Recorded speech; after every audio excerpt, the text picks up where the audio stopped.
What trends are currently troubling bank fraud experts? Fraud trends change all the time, and it's really sort of interesting to see how fraudsters adapt to different circumstances. We actually conduct with Euromonitor a fraud survey every year that gives us a map of the way that fraud's emerging across Europe, which is available on our website at www.fico.com/European fraud. That's definitely worth checking out if you're someone who's interested in fraud. We look at fraud in 19 different countries, and in 2016 we think the full value of fraud was somewhere around 1.8 billion euros. Now that's obviously a huge amount of money, and it's sometimes difficult to see how that's sort of permitted, but it's a really difficult balance trying to stop enough fraud whilst also not getting in the way of a good customer experience.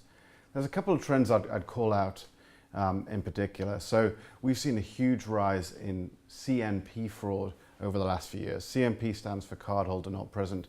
For most people that means e-commerce transactions, but it also means transactions that people do on the phone.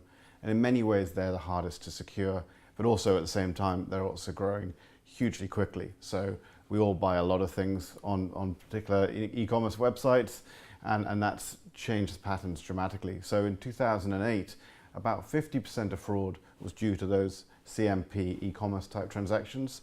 And if we look at 2016, it's more like 70%. In the UK, it's actually more like 80%. So CMP is a huge problem area which banks have had a hard time struggling to secure. So there's some changes coming over the next few years with things like PSD2, but also at the same time, companies like FICO are working to help secure those transactions better through better use of data analytics and through trying to trap those fraudulent transactions in the first occurrence rather than maybe waiting a bit longer so that we can reduce the impact on that fraud. The other trend that we see is prevalent everywhere is fraud professionals trying to balance customer experience versus fraud loss prevention. So how can I find the frauds while not giving people a difficult time? And that's, as I say, that's harder with CMP, and that's probably one of the reasons that we're seeing an increase in fraud.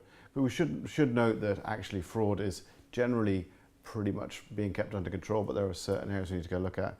A couple more places which I'd call out, Sweden and Poland have also actually suffered increases in fraud, and I think that's probably largely due to people trying to get that balance right.